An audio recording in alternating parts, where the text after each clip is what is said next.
O novo livro de João Eduardo Hidalgo reúne 18 textos que foram publicados ao longo dos últimos 10 anos em jornais, revistas acadêmicas e também publicações especializadas. O tema principal, claro, é o cinema, a especialidade do professor, mas também aborda outros assuntos relacionados ao universo das artes. Professor, obrigado pela sua presença aqui hoje. Obrigado pela oportunidade. E como você disse, é mais ou menos a última década, pode ter algum que tenha um pouco mais de uma década, né? Mas eles são crônicas e ensaios, principalmente ensaios, de temas que eu tratei nos últimos anos, e principalmente de cinema, né? Quem for pegar o livro vai ver que tem, pelo menos dos últimos 3 anos, um balanço dos filmes do Oscar. Um dos textos só, eu tenho um texto sobre cinema espanhol, sobre Pedro Almodóvar, que aí meu doutorado foi específico. É um único texto e que não fala do último filme dele, que é Julieta, fala do anterior, que é Amantes Passageiros, né? Professor, como que surgiu, na verdade, a ideia de fazer esse livro, né? Você falou que são textos publicados em vários meios, né? Por que reunir isso num livro e como que foi, na verdade, a seleção, né? Você tinha muitos outros textos aí. Sim. Olha, a ideia de reunir, ela já era um pouco antiga, porque você publica, seja em jornais, jornal eletrônico, por exemplo, eu acho que quase metade dele saiu no estado digital, né? Então, só assinante tem acesso, e às vezes também, depois de um certo tempo, eles desligam, né?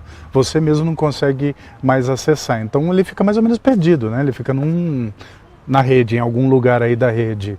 E os alunos muitas vezes não têm acesso a isso, e textos às vezes assim em revista acadêmica, tal, que se você não tiver o link ou não procurar, e às vezes também não está ligado, não aparece. Então eu pensei, não, e os alunos me perguntavam, e aquele seu texto sobre tal coisa, ou o professor já escreveu sobre algo? Eu pensei, preciso reunir tudo isso num livro, que aí fica fácil, fica disponível na biblioteca aqui, né, na USP, nos lugares que a gente sempre manda, mas principalmente aqui da Unesp, na Central, vai ficar em São Paulo também. Então foi uma coisa de organizar. E foi bom também que quando você organiza o texto, você percebe como o corpo tem uma ideia, né, perpassa algumas ideias. Então eu acho que tanto de essas crônicas e esses ensaios que eu fiz, são coisas que me interessam e coisas que me pediram para fazer. Agora, mesmo essas coisas encomendadas por jornais, revistas, por colegas, são coisas que me interessavam escrever, porque eu já tive algumas coisas que me pediram e eu não quis escrever. Você está acostumado com a rigidez da academia, né? Como que é sair disso, produzir esses textos mais literários, mais crônicas, de vivências suas mesmo? É bem diferente? É bem diferente, mas eu acho que é mais livre, inclusive, né? E como eu sou de cinema, da área de cinema, né? Escrevo sobre cinema, fiz o doutorado sobre cinema, você tem já essa ligação. E antes eu venho de literatura, né? Eu venho de letras, literatura e língua espanhola. Então eu já tenho uma propensão para exagerar, para o adjetivo, né? Então já tem uma característica minha. A academia não permite isso, ou mais ou menos não permite. Então, sim, eu acho que a gente se sente mais livre, coisas assim. Tanto que eu fiz um livro, eu achei que eu ia conseguir colocar a maioria das coisas, eu consegui colocar metade ou um terço do que eu tenho desses textos que foram publicados em congressos, apresentados e coisas.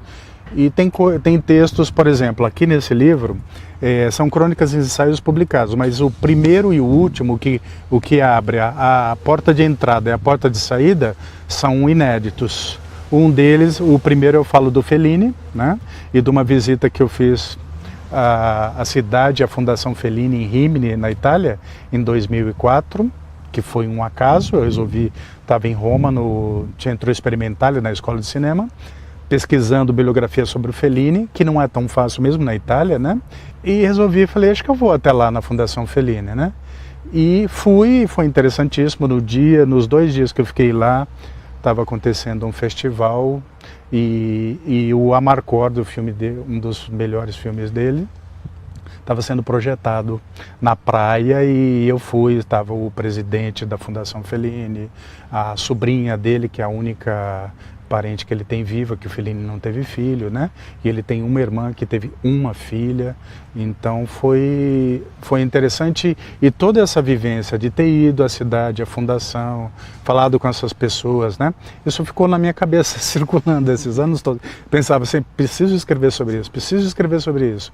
E nunca chegava um momento específico. E aí eu resolvi escrever. E o outro que fecha, eu falo da Grécia e do Antônio Medina Rodrigues. Também fruto de viagem sua? Fruto de viagem. A Grécia, a gente sempre tem, quem faz literatura, né? Sempre tem vontade de ir. E eu fiz como optativa todas as literaturas gregas que existiam lá na FEFELESH, na Faculdade de Letras da USP, e fui aluno do Medina em várias delas.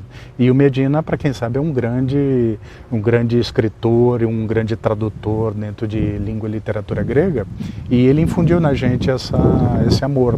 Você, professor, falou, né, que foi difícil selecionar, muita coisa ficou de fora, então dá para a gente esperar outros livros? O que está pensando aí? Sim, é porque ensaios, eu acho que todos nós professores, né, pesquisadores, estando na universidade ou não, é o que a gente mais produz, né? Então sai um filme, alguém fala, pode escrever sobre isso. Então a gente sempre tem pequenas coisas, né, e interesses em escrever. Então eu tenho muitas outras coisas que eu quero pôr num outro livro. Eu já tenho quase um título, que esse título ele surgiu para mim, claro que influenciado por Cortázar, né, por Unamuno e vários que eu li na literatura quando eu fazia letras e depois na vida acadêmica.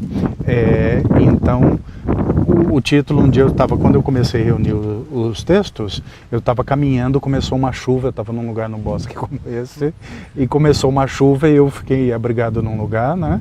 E o título veio inteirinho na minha cabeça, puf, de uma vez só, né? E o segundo ele já veio também, não vou dizer qual é, mas ele já veio também com influência também de literatura espanhola, das coisas que eu faço e que eu pesquiso, ou que eu vivi, seja como pesquisador ou como neto de espanhóis, né? Ele deve vir em breve, eu acho que pro final do ano ou pro ano que vem.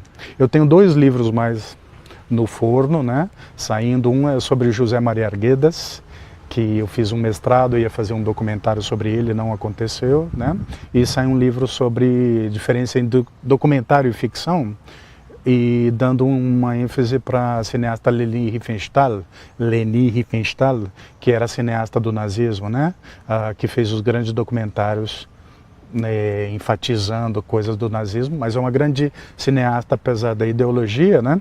E que fez 2 grandes documentários, o Olímpia e o Triunfo da Vontade, fez algumas outras coisas de ficção também.